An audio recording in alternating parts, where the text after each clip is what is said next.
Hello World by Jack Harbick. Exterior greenhouse.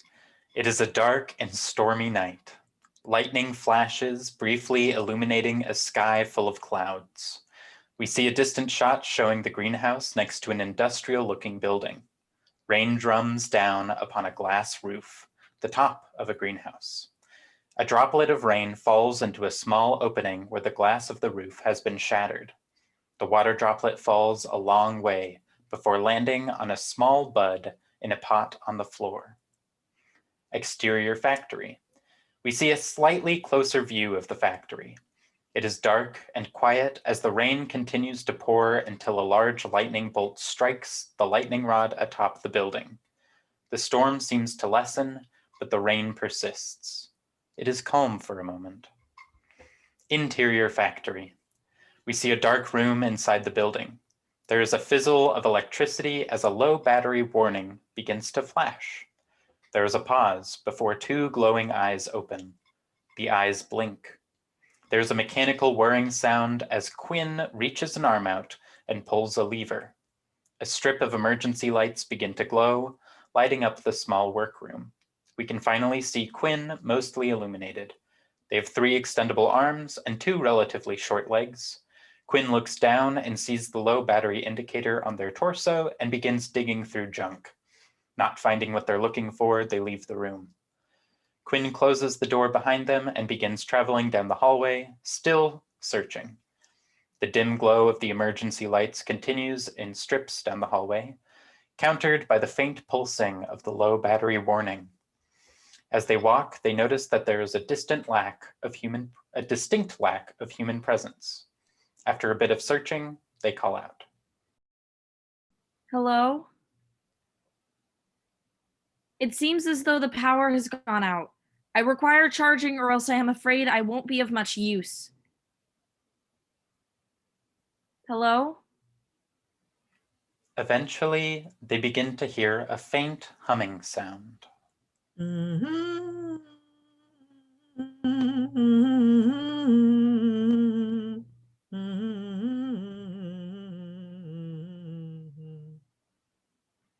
Unlike most of the sounds here, this humming is musical in nature. After a moment of hesitation, Quinn begins heading towards the sound. At last, they reach an exterior door with a barely lit exit sign hanging above it. Quinn opens the door and natural light comes flooding in. It's still raining. We can see the greenhouse with an open doorway a few hundred feet away or so. The humming seems to be coming from there. Quinn reaches a mechanical hand equivalent out cautiously, and drops of water land on them. They quickly pull their hand back, they look around quickly, and spot a coat rack on the wall, on which hangs a scarf. Quinn grabs the scarf and uses it to wipe the water from their hand. They return the scarf to its place. Unsure of what to do, they call out the door. Hello? Whoever is making that sound, I require charging. They stand in the doorway for a moment before once again grabbing the scarf. They wrap the scarf around their neck and brace themselves at the exit. At last, they plant all 3 of their hands on the ground and use them to rush towards the greenhouse. As they rush, the blinking of their low battery warning seems to speed up. I require charging. Finally, they make it in the doorway and set themselves down on the ground. The humming has stopped. They remove the scarf from around their neck and attempt to wipe the water off themselves. You should really use an umbrella if you're going out in a storm like that. Are you all right? The low battery warning finally turns off, and Quinn collapses. Blackout. Interior greenhouse. The rain has stopped. Sun shines in through the glass roof and walls. Benn-E hums happily as they tend the plants. Benn-E's arms are stiffer than Quinn's, but Benn-E's base is a spherical object on which the rest of their frame balances. Quinn sits slumped by a plant. A small solar panel has been affixed to their head. They awaken fully charged and reach up to feel the new appendage. Did you give me this? Benn-E stops tending to the plants and looks over. As they speak, Quinn pulls themselves up and looks around the greenhouse. It is incredibly overgrown. Oh, yes, it's from a busted old sprinkler. I hope that's all right. It was the only way I could think of to get you charged. Might not be where you're used to, but it's a lot easier to come by than most other options these days, at least around here. Not that I've really tried looking anywhere else, but that's fine by me. I mean, the plants get along just fine, although it's certainly nice to talk to someone who might respond. Only way the plants respond is by growing just a little bit happier, but that's still pretty nice. I like to think that they listen to the stories I tell them, and then those inspire them to grow up big and strong, just like the people in the stories. I just hope they don't grow tired of the stories I tell them, because I only know so many, so I like to come back to my favorites. I know a few songs as well. I think the plants really like those. So you were the one making that sound earlier. Sorry, did Ben- you say something? I got a little distracted. You talk a lot. It's what I was made for. Keeps the plants from getting lonely. Can plants even get lonely? Oh, absolutely. I think. Once I went over to the building over there for a few days in a row to see if I could find some parts to fix the sprinklers. And when I finally got back to making my rounds, 23 different flowers had wilted. Slightly. Huh. Anyway, hello, who are you? Where did you come from? What do you do? Why are we out in the rain? You don't have to answer any of those if you don't want to, but I am curious nonetheless. Well, I'm from that building over there, but I haven't exactly been assigned a job yet. I kind of just woke up with a low battery. Do you know if there are any humans around? Not around here, no. You really don't have any kind of task or anything to do? What kind of things do you know? Um, just like general stuff, I guess.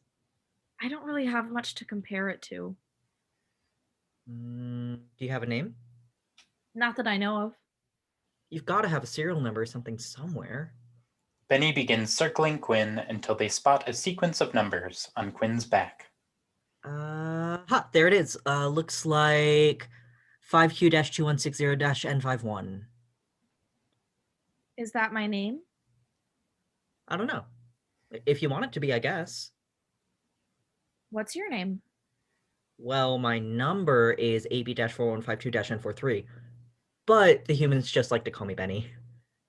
Oh. Where did they go? The humans? I don't know. They were just gone one day. Oh.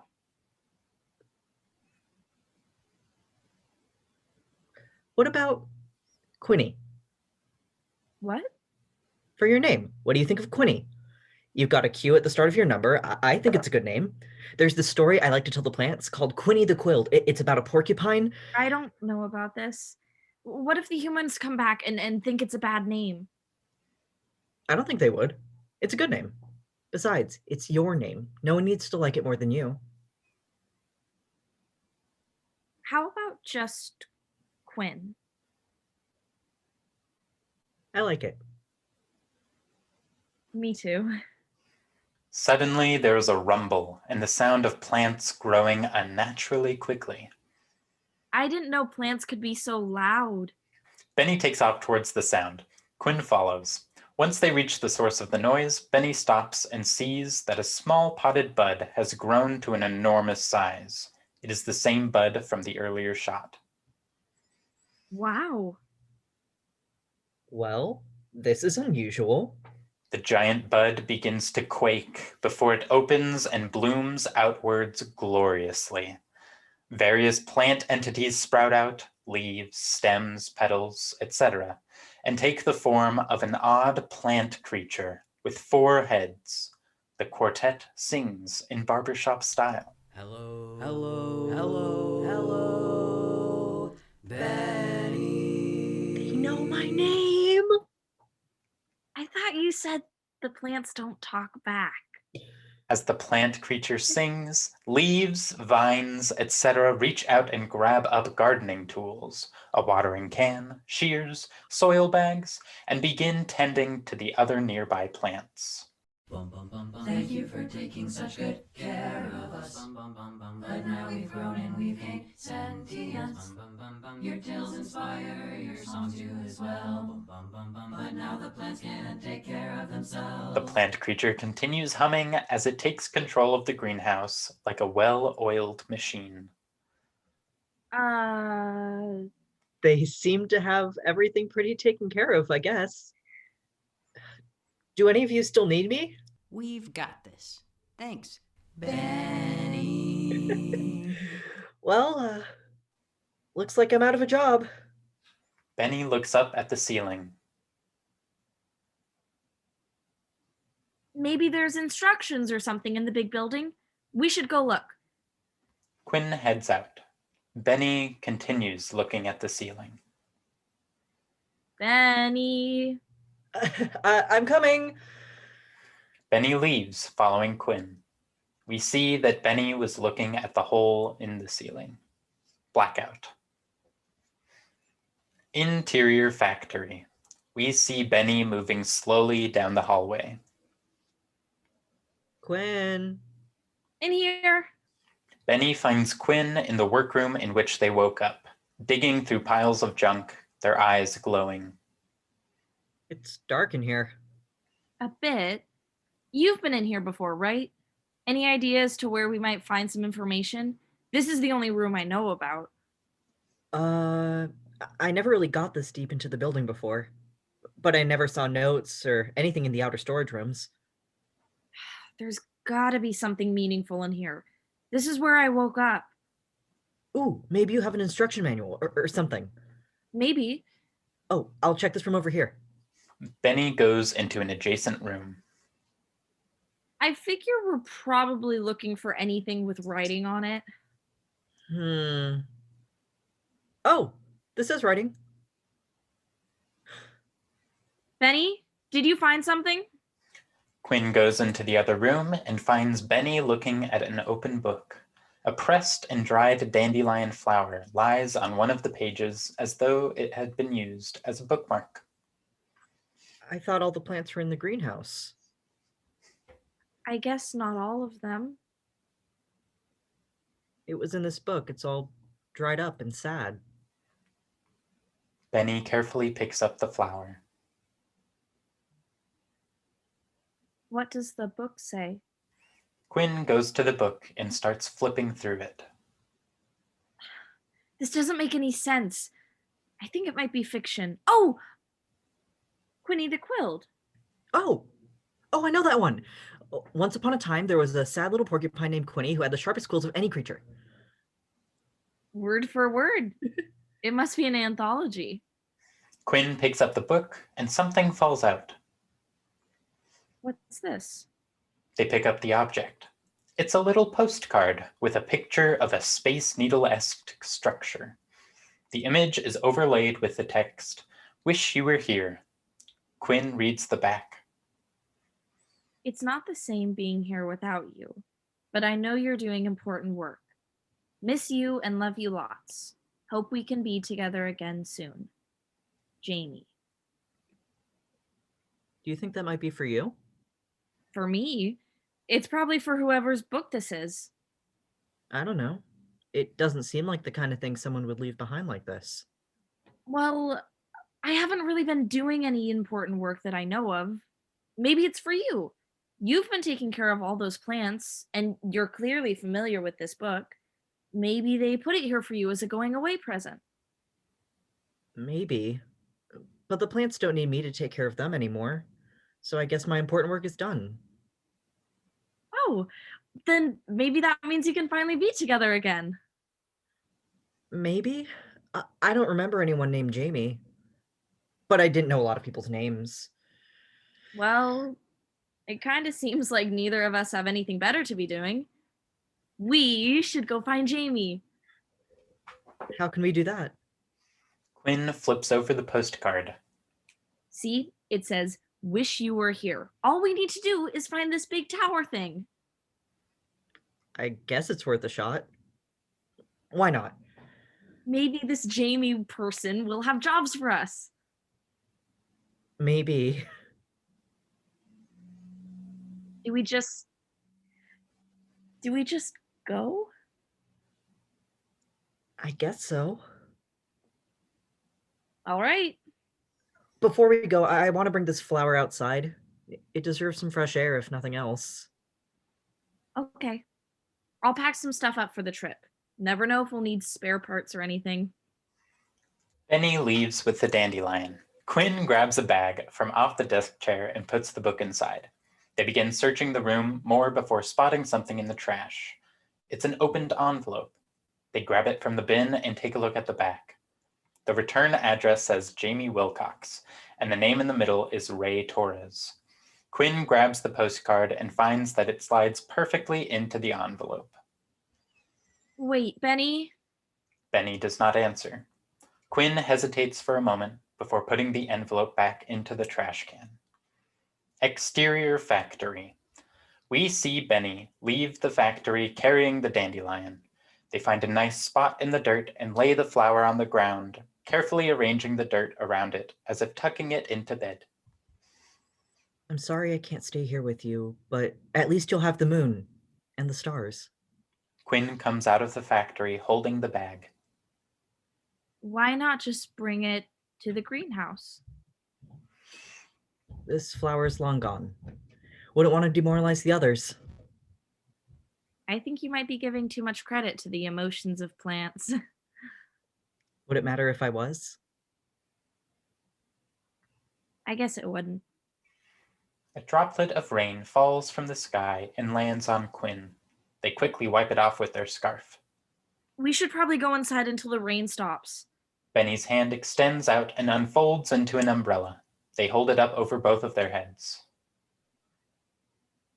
Good idea. Benny and Quinn head back towards the factory as more rain begins to fall. I think there's a stairwell around here somewhere. Maybe it leads up to the roof. Could be a good vantage point. Great idea. As they head back inside, we see rain landing on the dead flower. Interior factory. Benny and Quinn find the door marked with a stairwell sign, and Benny holds it open for Quinn. Quinn begins heading up the steps, but Benny doesn't follow. Aren't you coming? Oh, I can't really do steps too well. Benny gestures at their spherical base. Oh, right. I can carry you. Can you? I can try. Would that be okay with you? You can try. Quinn reaches out two of their arms and picks up Benny.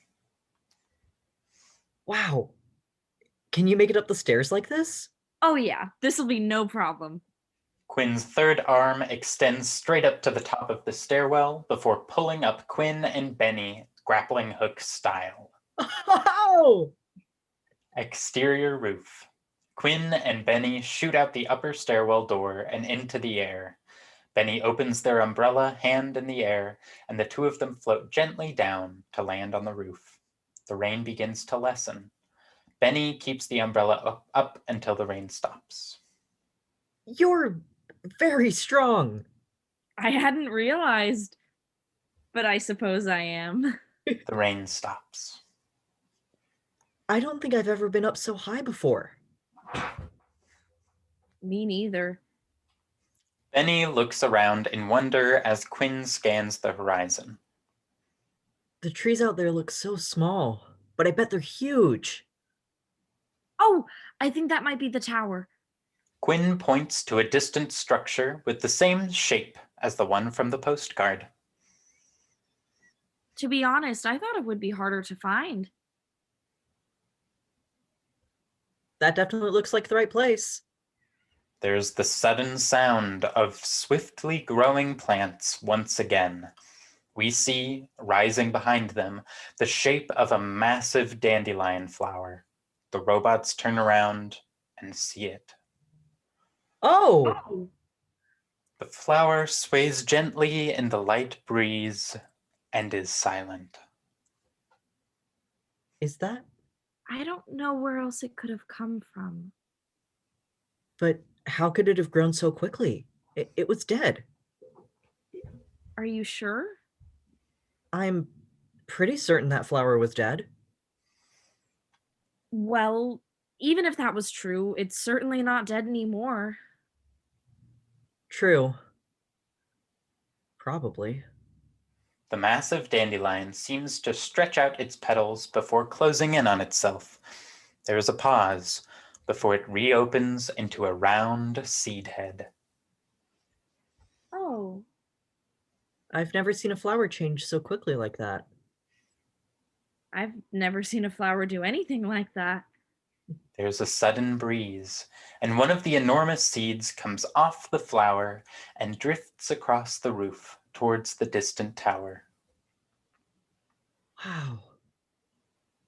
I wonder. Benny, I have an idea. Oh? Quinn reaches out with all of their arms and pulls one of the seeds free from the flower. They hand it to Benn-E before reaching for another one. I don't know if this will work, but if it doesn't, you always have your umbrella.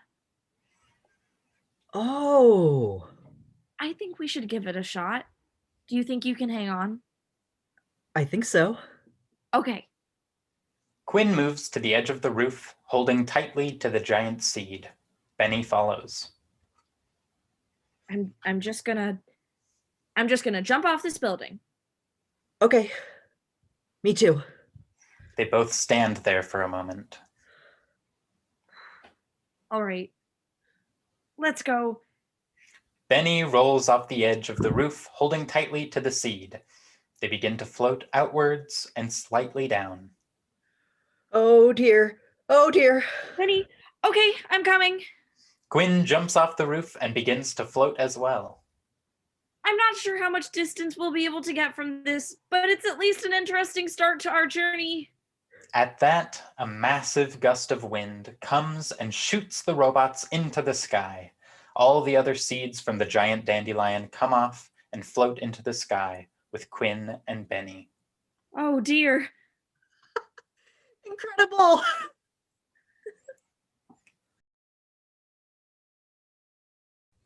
Benn-E and Quinn soar through the air on their dandelion seeds, accompanied by the flock of other seeds. The factory and the greenhouse grow small and distant behind them as they leave the area. We see that there is very little in the way of vegetation in the lands below them. We see multitudes of ruined buildings, seemingly devoid of life, as Quinn and Benn-E drift deeper into the desolate remains of a city. At some point, they lose sight of the tower. As they drift, the other seeds break away from the group one by one and vanish into the city. Looks like the humans left more than just where we were. Maybe they're all just waiting at the tower. Or at least Jamie, or maybe, I don't know, maybe. Benn-E trails off, lost in thought. Just as they reach a relatively safe height from the ground, they pass by a final building, revealing the base of the tower just ahead. We made it. The dandelion seeds bring them a bit closer to the tower base before setting them gently onto the ground. That was incredible. Quinn, I don't have a very good feeling about this. This place is really empty. Maybe they're at the top of the tower. Here, I can take us up. Quinn stretches out their arms. I don't know. I don't think a human could. I don't know if a human could have even survived long enough to wait for me. They could have stores or of resources or something. Just because it looks empty here doesn't necessarily mean it is. I suppose so. It's just, well, I'm not certain of how long a human lifespan is, but, well, Benny, how long ago was it when you last saw a human?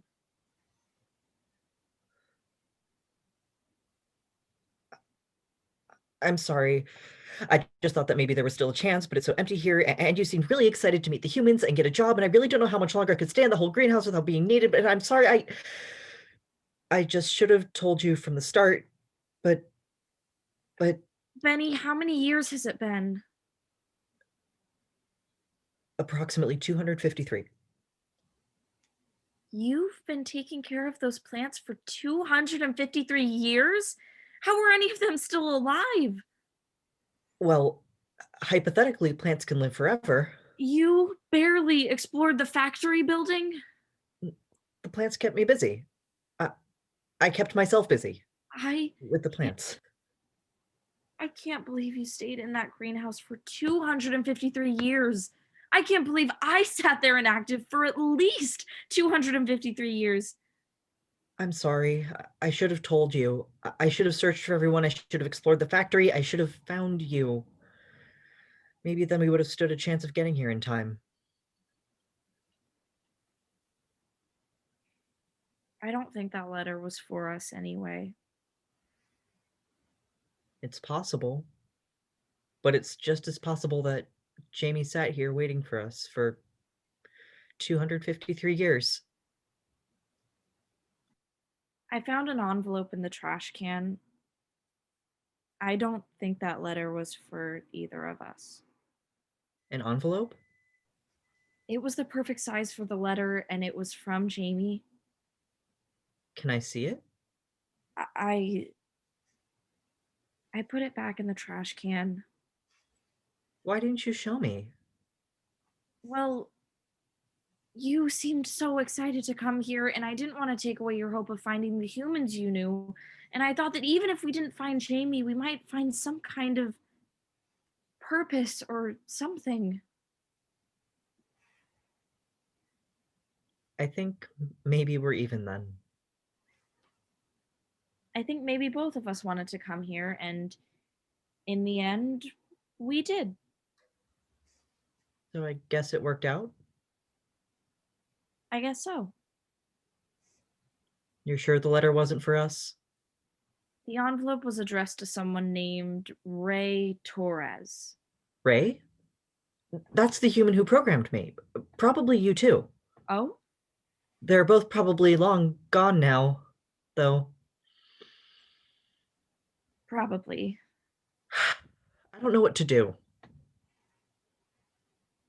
We could still go to the top. Who knows what could be up there? Can you reach that high? I can certainly try. Let's do it. Okay. Quinn picks up Benn-E in one hand. They place another hand on the ground and extend their arm, lifting both robots into the sky. About halfway up the tower, they reach their third arm up to grab onto the tower point and pull them both up the rest of the way. Quinn sets Benn-E down, and the two of them stand at the top of the tower. It is a simple, barren surface. No one is here. I guess there's nothing here. I guess not. That's okay. You know, if Ray is the one who programmed us, well, maybe we're the important work. I don't feel very important. Neither do I. But maybe we are anyway. Maybe we are. Quinn and Benn-E stand atop the tower in silence for another long moment. Suddenly, a robotic voice shouts up from below them. What are you two doing up there? Blackout.